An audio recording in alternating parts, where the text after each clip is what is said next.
the escape of the clones in the heart of a technologically advanced city. There was a secret lab called Genesis Biotech. This lab was working on a dangerous but ambitious project, cloning extinct and predatory animals from ancient times, with the goal of bringing these creatures back to life for scientific study. Sabertooth tigers, giant wolves, and even small dinosaurs were among the creatures cloned within this advanced facility. For months, the scientists worked diligently to ensure these cloned animals remained under control. However, they never anticipated that a disaster could strike in even the most secure places. One day, a malfunction occurred in the lab's systems. Within moments, the metal cages swung open, and the terrifying beasts they had been containing were suddenly freed the cloned predators and extincted throughout the lab. The first to escape were the small dinosaurs, which ran swiftly between the wrecked equipment, chasing the lab workers. The giant wolves attacked everything that moved, their massive claws tearing through equipment and furniture. Meanwhile, the saber-toothed tigers roamed freely, their sharp eyes scanning for anything to shred apart. These creatures didn't stop at the lab workers. As soon as the security barriers failed, found their way into the city streets. The tigers and wolves moved at incredible speed, escaping through the gates and entering a city full of unsuspecting civilians. Once the cloned animals reached the city, chaos erupted. The saber-toothed tigers began chasing cars in the busy streets, their sharp claws ripping through metal doors with ease. Giant wolves covered in coarse fur roamed residential neighborhoods, attacking pedestrians and spreading terror among the people.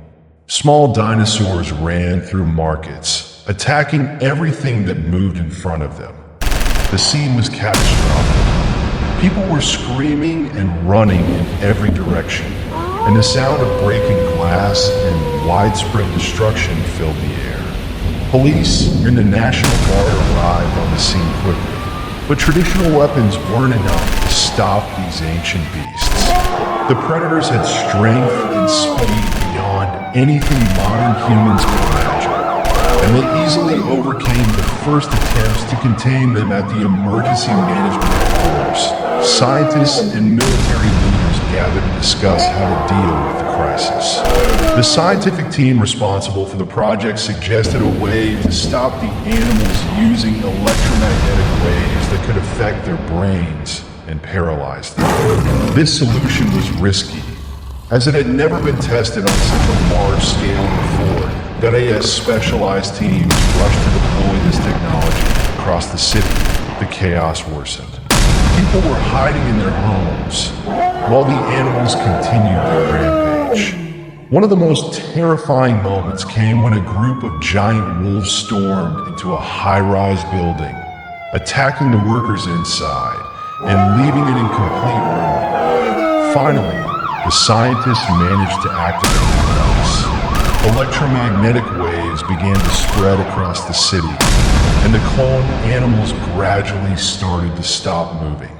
The saber-toothed tigers and wolves froze mid-attack, while the dinosaurs collapsed to the ground as if they had been completely paralyzed. A collective sigh of relief echoed through the city, but the scene was one of utter devastation. The streets were littered with debris, cars were destroyed, and buildings were shattered. Families had lost their loved ones in the chaos, and the people were left in a state of shock. While the animals were being rounded up and secured, the city was in a deep state of trauma. The project that had started with noble scientific intentions had turned into the city's worst nightmare. The scientists who caused the disaster were detained for investigation, and the authorities shut down the lab permanently.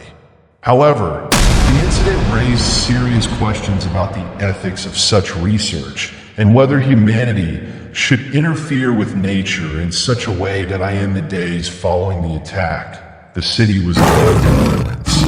Streets once bustling with life were now deserted, filled only with the remnants of destruction caused by the cloned creatures. Buildings lay in rubble, cars were overturned, and the haunting silence was occasionally broken by distant cries of pain. Rescue teams worked around the clock, searching for survivors and cleaning up the aftermath. News of the catastrophe spread worldwide, sparking international outrage and intense scrutiny on Genesis Biotech and similar research facilities. Ethical debates flared up everywhere.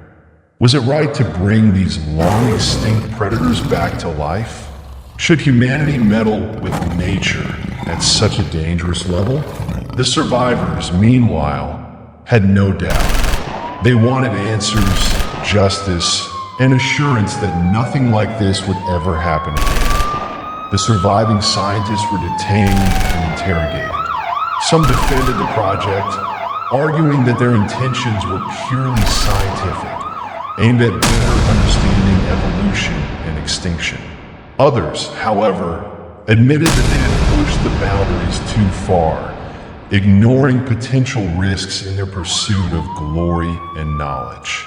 Legal battles ensued, and the public demanded the closure of all similar genetic projects worldwide. One of the leading scientists, Dr. Harris, gave a remorseful public statement. "We thought we could control them," she said.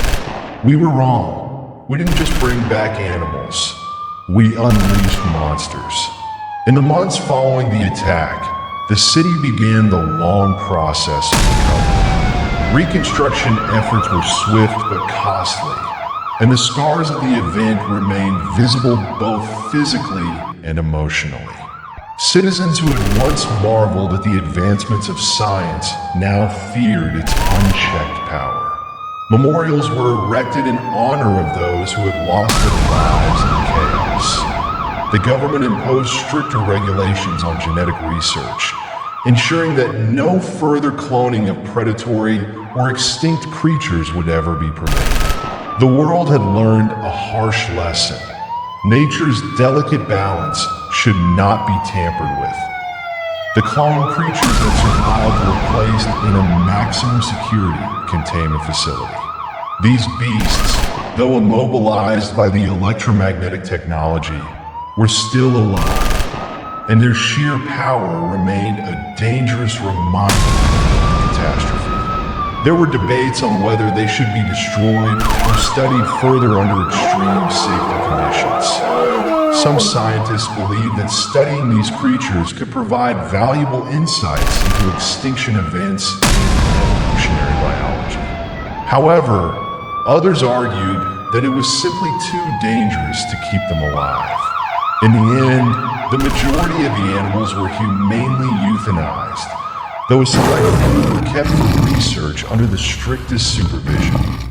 Years passed, and the city rebuilt itself, but the memory of the disaster lingered. The Great Clone Catastrophe became a cautionary tale taught in schools and universities, a reminder of the dangers of overreaching scientific ambition. While the technology used to clone the animals remained a groundbreaking achievement, the moral and ethical lessons it imparted were even more significant. The city, once a symbol of scientific progress, became a beacon for responsible innovation. Researchers and scientists from around the world began approaching their work with newfound caution, realizing that just because something could be done didn't always mean it should be done in the end. The incident left behind a dual legacy. A reminder of the incredible potential of human ingenuity and a grave warning of the catastrophic consequences when that power is not wielded responsibly. End of the story.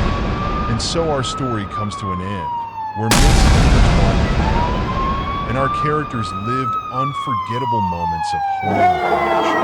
Did they escape their fate, or was it written for them from the very beginning?